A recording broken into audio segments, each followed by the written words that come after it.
has come to our attention that the existence of the Daggerfall Alliance began with the birth of one demigod, Publius Scipio, playwright of the Covenant, master of script, a silver tongue, and first of his name. It should be noted that Publius's existence does not follow the timeline that we are currently familiar with and have researched extensively. He was once immortal, but stumbled upon an ancient library where he was reborn as the Scipio we know today. It has been recently discovered that Publius became the son of Shilgarath and Cadwell after he entered that sacred library. For it was there that their knowledge overwhelmed his senses, broke him down, and built him back up as their son. From the womb of chaos, Publius was created and his powers derived from insanity, causing him to skip through the timeline, past, future, and present, leaving his mark before sinking back into his corrupt mind. The first known interaction with Publius was between a broken fragment of his being, spinning weaves of lore to create Egypt. In the year 882 of the Second Era, Egypt, a man born from Publius' whispers was given life for the purpose of taking others. To release Egypt's frenzy, Publius took his CP-150 sword, slashed his own palm, and fed Egypt with crimson liquid that flowed out. The intense power contained in the blood was enough to kill 10,000 men, but Egypt was special. His skin died and turned pale as the moon, whilst his eyes became a bloodshot red, crazed for insanity.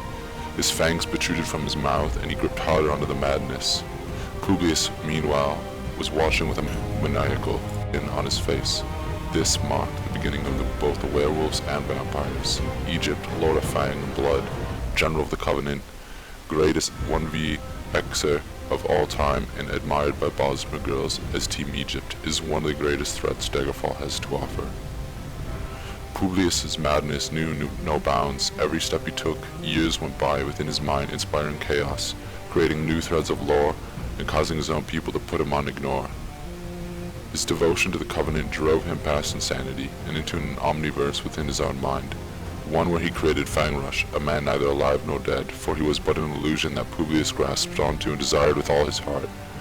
Publius sang of Fangrush's exploits and battles to the people of the Covenant, yet none understood who Fangrush was, for he is but an eternal creation of Publius's mind, and through Publius' wills alone, the rest of Daggerfall began to worship a non-existent idol. Publius once had an interaction with Yonick, for he was the fisherman who saw Yonick roaring at the mountain, but ever since that fateful day he has had an obsession with Yonick, and in order to stabilize his desire to be noticed by his idol, he brought Adonis Lee into the world. With his words alone, he created a near-perfect replica of Yonick as a Daggerfall Covenant fighter. Of course, it is impossible for Yonick's omnipresence to be recreated, thus Adonis became nothing more than a mere siege monkey clone. Distraught with anger, Publius jumped through the years and eras to find a man he so desired attention from. Unable to completely control his jumps between time and lore, he found himself amidst a battle, next to the beautiful young lass, the first female Daggerfall Covenant Grand Overlord, shield maiden at heart, Suze. Smitten with love, he lusted after her, wove his weaves of lore to entice her, all for naught, for it was Yonick, the enemy commander, that made Suze weak in the knees and wet between the legs. Publius felt betrayed, like when FTC went to the Ebonheart Pact. He declared war against his once idolized hero, Yonick.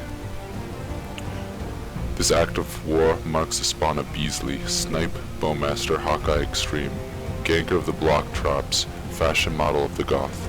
It became Beasley, his mission to XU1 snipe spam poor travelers until he could make his way to Yonick and slay the Lord and God that we know.